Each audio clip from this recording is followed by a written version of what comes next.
And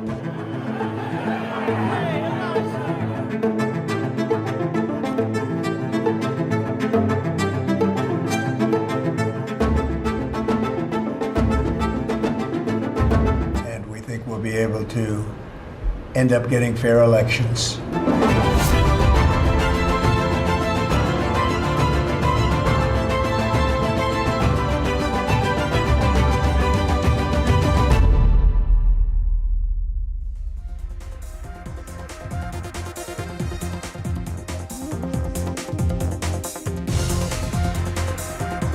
Ladies and gentlemen, good evening. Namaste also. And this evening, the story that we are putting our focus on is a story that a lot of you have been speaking about on the social media. This, in more ways than one, is a historic jolt that reverberates across the globe. You have the US President Donald Trump, the unrelenting champion of America First. He continues to badger that slogan, time and again, America First. He now has signed a new bold executive order. The idea is to reshape America's election system. And in a stunning turn, he's also holding up India's electoral process as the gold standard to emulate. So we really need to be proud tonight. From the world's oldest democracy to its largest, this is Trump's unexpected praise that already has casted this blazing spotlight on our elections. Elections that are renowned for their unmatched scale, for rigor, for resilience. And as you have the White House that is literally looking east for inspiration, you have the world buzzing with a lot of questions. What really are these questions? What makes India's system a beacon for Trump's MAGA vision? MAGA is let's make America great again. Now, how will this tackle America's battles when it comes to issues of transparency, voter rolls, and not forgetting foreign interference? Something that has been discussed, spoken about time and again. And what really challenges? What are those challenges that remain in our own democratic journey?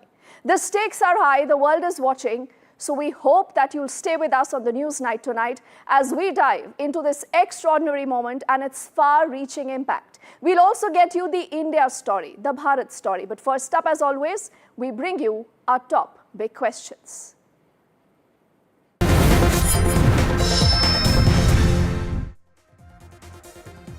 So these are questions that have been asked time and again, but important today to put the issue in spotlight. And we'll ask first up that what really are those aspects of India's biometric election system that uses the Aadhaar-linked fingerprints and the iris scans that really has caught Trump's attention? What really are these factors? We'll tell you about that. Also, does this then boost India's global democratic influence? And we must be really proud. And I'm saying this for the second time because it's important for us to feel that pride in our own electoral system. The other top question, will Donald Trump's praise now be able to strengthen the US-India ties, or because it is Donald Trump, because he's unpredictable, is it just another political flattery? So we'll see through what he really wants to do. The next but big and obvious question. As Trump's election reforms have stirred a new controversy, you have a lot of protest happening in the US even as we speak. What can India teach or what can India gain from this move? I think there are obviously lessons for everyone. And our final question, how can India tackle its very own election challenges? Because do remember, there are a lot of them. We've spoken about them time and again, like the alleged foreign interference. Is that true or not again? Is something that hasn't been established because there is no conclusive evidence, and the charge that the opposition makes about EVM concerns. And clearly, to answer those questions, we'll not just have a panel of guests joining us, but we'll also open up the story and get you now the Newsnight's wide angle.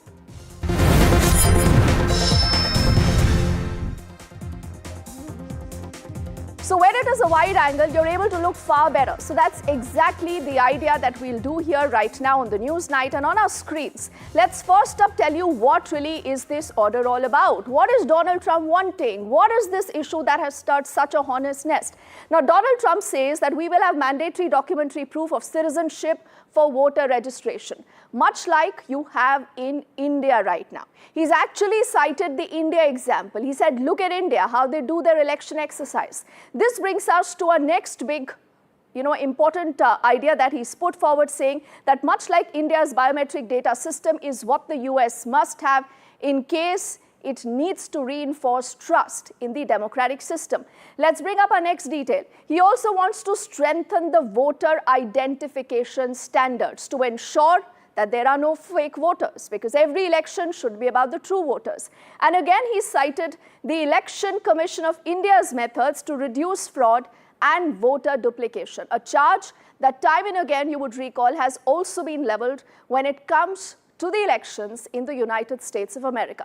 This brings us to our next big takeaway as far as that order is concerned. He says we must ensure election integrity and public trust. Integrity and public trust, those are the key words that you must always remember when it comes to any democratic process. What and the purpose, he says, is to restore confidence in the US elections, again, inspired by India. So that is the India impact that Donald Trump has kind of figured out to feel. But then this is not the only story. The story will also move ahead because we'll be looking at a lot more details. We'll also try to tell you and help you understand that how does an election take place in India versus how does an election take place in America. So this is going to be our next graphic that you will see right now on your screens here. And they're completely different. You know about the Electoral College, you know about the first past post system, but I'll tell you the method, the methodology, and which really are those issues that bother Donald Trump right now that he believes that India can help them with. So we'll get that graphic on our screens. First is about election management. When you speak about election management, now in India, you would recall we have a centralized Election Commission of India that oversees all the elections. But how is it in the US? It is decentralized. That is essentially managed by different state-level authorities, and that is what is the first big difference. When you look at the two different election processes in the US and India, let's move on to the next issue that is about voting technology. How is that different? How do people go out and vote? When it comes to India, you have the EVMs that are used nationwide throughout the country, whether it is a Lok Sabha election, whether it is an assembly election, any election is happening through the EVMs. But in the US, and you must know this fact, that's exactly what Newsnight wants you to know, that here it is what varies state by state. Every state can have its own process. Some are still using paper ballots. Then there is an electronic system, and there is also a mail-in voting. So you see a lot of different options, a lot of different ways by which votes are cast. Let's bring up our next detail. This is about voter identification. So how do you identify that the person who's coming to cast his or her ballot is genuine? How do we establish that identity? In India, you have the voter ID card. If you do not have it, you cannot go and cast your ballot. But in the US, again, you have the voter ID laws that differ from state to state, depending where you reside, where you vote. Then there are some states that actually require you to have a photo ID, but there are also some states where you do not need it. And that, Donald Trump believes, could just be how the story could change. And that is why he believes it's time to have a reform in the election system in America. But then, ladies and gentlemen, no amount of election is done and dusted without its share of controversies. So on our screens now, we will go big to tell you about the controversies. Because when it is Donald Trump, anyways, you have a lot of controversies. Now, this is the controversies centering different American elections. I'm taking you back to 2016, and I hope that a lot of you must be aware of this because these are important dates. There was an allegation that you had the Russian deep state through the Kremlin and through its agents that was interfering in the 2016 US presidential election. Was that true or not? We do not vouch for the authenticity, but there were allegations, there were charges. The charge was also that a lot of DNC mails were actually encrypted. This brings us to our next big controversy that you have seen in the American elections. Now, you would remember that historical, that gory scene of the storming of the Capitol Hill. This was Jan the 6th, 2021. Again, a dark chapter. The allegation again was that because Donald Trump lost that election, you saw all that chaos, all that fracas. This brings us to our next big controversy again that you have seen during the American election. Again, the issue of foreign interference was raised even in the 2024 US presidential election. Were there foreign powers who wanted to intervene? Were they able to intervene? We do not know yet.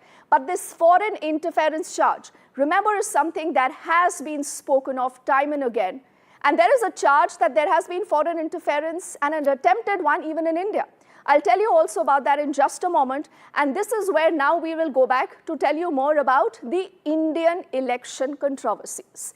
Now, this is where, during the 2024 elections, there were allegations of foreign interference. That was a big charge, that certain individuals, certain vested powers, and then there was another name, if you recall, George Soros. That George Soros, he funded certain people, he funded certain organizations that wanted to have a different kind of an electoral result here.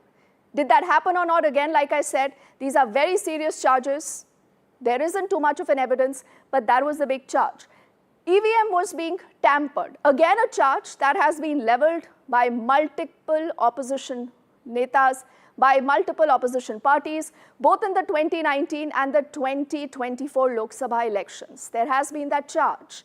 And then you also had the Election Commission, and we must put this on record to say that all this was bumkum, all this was baseless, is what the Election Commission has maintained for the longest time.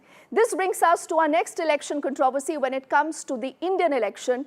This is about the voter list. The voter list getting manipulated, the genuine voters struck off, you had some duplicate voters mentioned there, is a charge again that was made, and suppression, that the original voter was suppressed, and the idea was again to manipulate the mandate.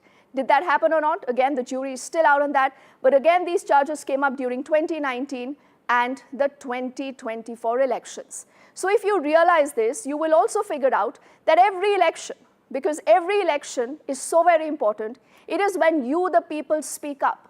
Whether it is America, whether here it is in India, you have some very, very serious charges, very serious allegations that have been raised. But because Donald Trump here has spoken of the fact that we need to do a lot more in terms of voter identification and a lot more, and that is why he says, look at Bharat, look at India, how we have progressed, how we have changed our things. So now, without wasting more time, because now we hope we've been able to help you understand the issue, I want to say good evening to our panel of guests that are joining us. I will first up introduce the former Chief Election Commissioner, Mr. Krishnamurthy, who's live with us. It's a pleasure also to have Sanjay Jha, who's a political analyst. And again, Sanjay, while introducing you, I say that your heart is in the right place, because though he's not officially with the Congress, but he's always batting for the Congress party. Also a pleasure to have Rajat Sethi. He's a political analyst back with us on the show. Gentlemen, thank you so much for your time. And Sanjay, with your and Rajat's permission, I want to go into Mr. Krishnamurthy and want to tell our viewers a little bit of detail about why it's important to hear from what he says today. Because he's just authored a book. And in that book, Mr. Krishnamurthy is speaking about, quote unquote, foreign interference. And he says that no democracy is safe. There is a danger right now that we all must be open to dealing with. So, sir, why don't you first up tell me that, why do you feel this way? Foreign interference in an Indian election, how serious is this threat?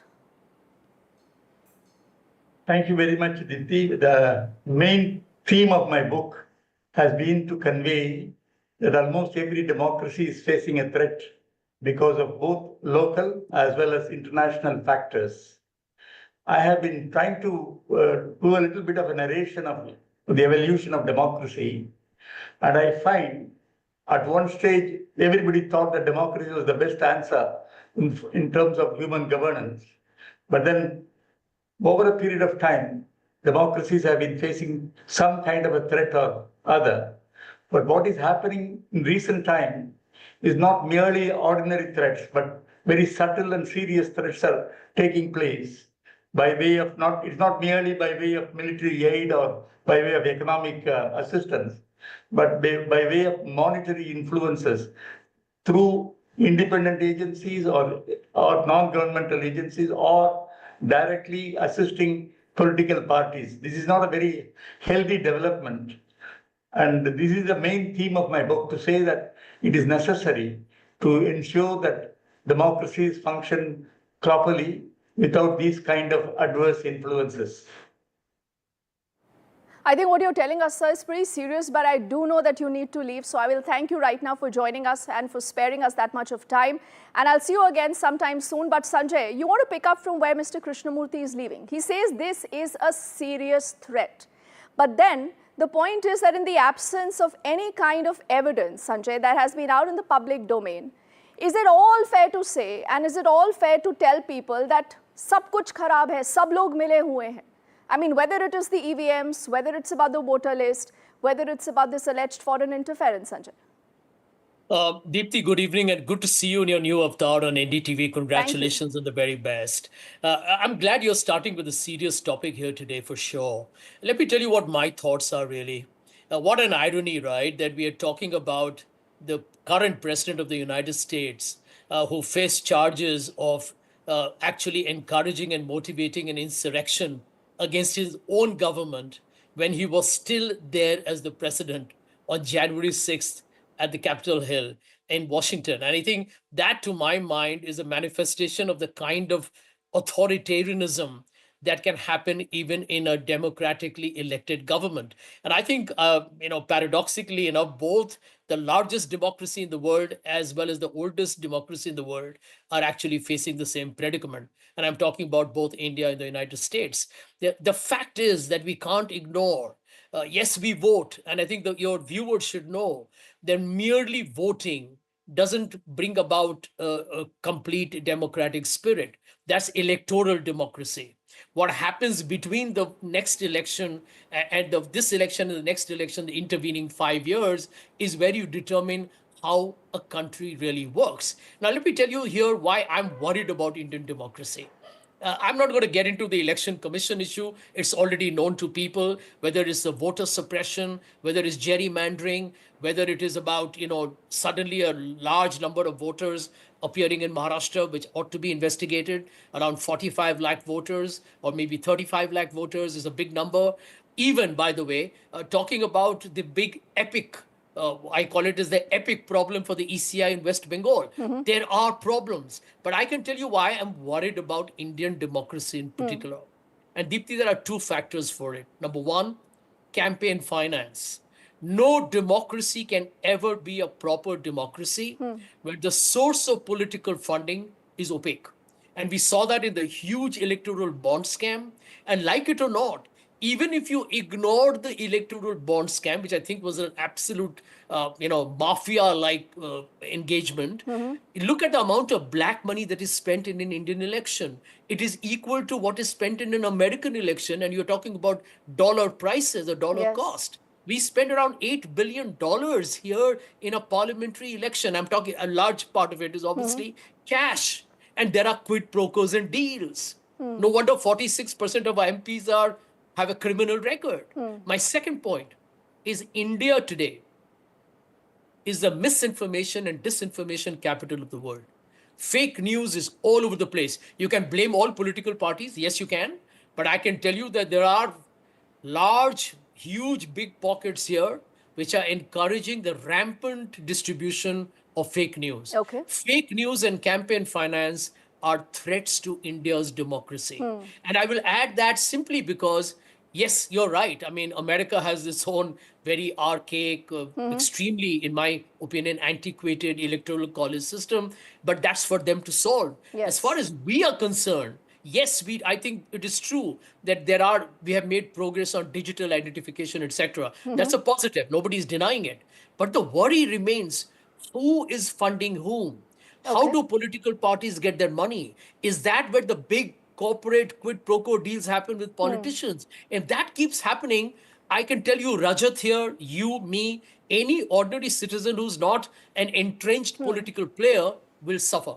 Okay. I think, Sanjay, what you've done is that you laid a lot of good groundwork for Rajat to pick up. And clearly, when it comes to electoral bonds, we must also remember parties like the DMK, parties like the Trinamool have picked up a substantial amount of money. And clearly, like Sanjay, because you do admit that every party needs to look within. But Rajat, can we trust Donald Trump? How do we know what he's doing? What does he really want to do? Just because he says that India is a robust democracy, Sanjay says, how do we believe him? See, no electoral process can be sort of put into the category of being perfect. There are ways and avenues where further improvement is possible and is desirable. But having said that, look at the US election process. It is the most bizarre set of practices that go on in US election. And I was just looking at some of the issues with their processing, electoral processing. There is no signature verification when you put in a ballot voting. Ballot harvesting happens. Any family member can go in and vote on behalf of 10, 20, 30 people. There is no checks and balances. And then it goes on and on. I mean, if you want to register, you can register on the same day. There is no verification documents needed. Half of the states have some kind of an ID. The other half are like, you can just come in, walk in, vote for anybody and just leave. You just have to sign some random affidavit.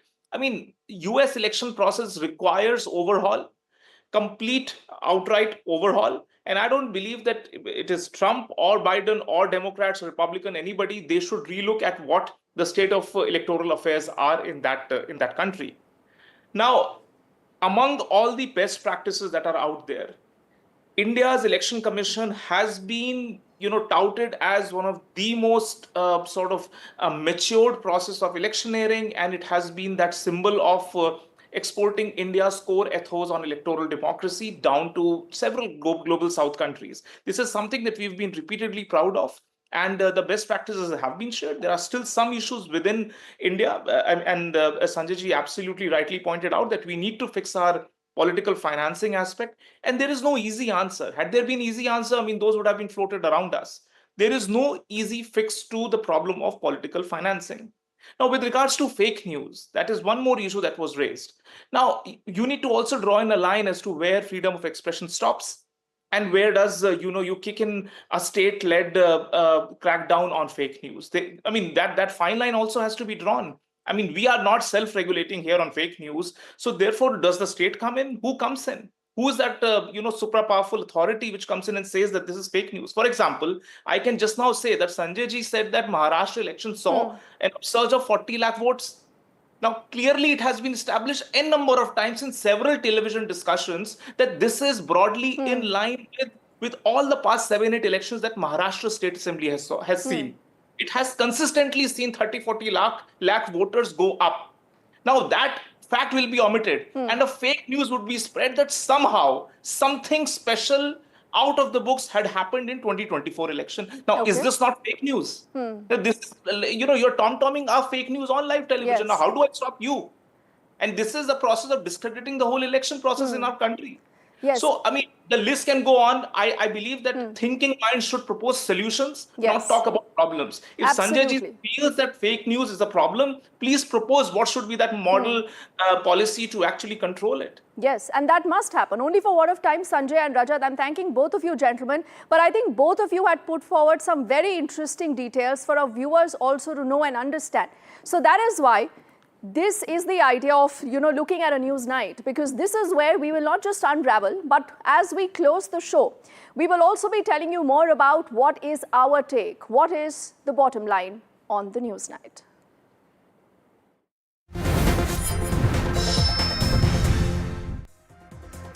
So tonight, ladies and gentlemen, a historic shift has happened. President Donald Trump's executive order to reform American elections echoes a truth that we in Bharat have long known. India, the mother of democracy.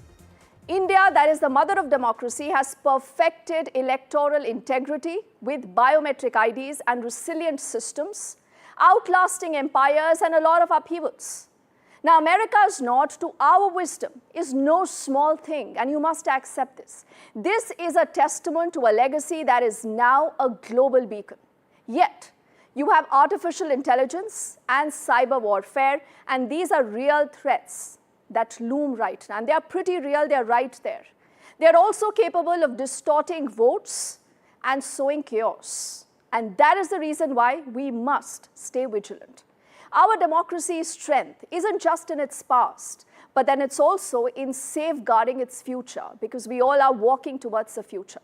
Still, there is a caution at home, and this is interesting. I think this is also what will be on the top of your mind, that while the world admires us, while the world says, look at Bharat, there are some Indian politicians, and I don't want to name anyone here, but who wanted to undermine trust. With what? With baseless accusations. With mudslinging. By saying कि सब मिले हुए हैं, we do not trust the voter also, because we do not accept the mandate, is what all these people have said. But democracy demands integrity, not pretty sabotage. As America recalibrates and threats also evolve, let's protect our unity, our diversity, and our sacred ballot. The stakes are high, no doubt. The world is watching. History awaits our resolve. Newsnight will continue to keep your head on that big story. For the moment, thank you for watching. Good night.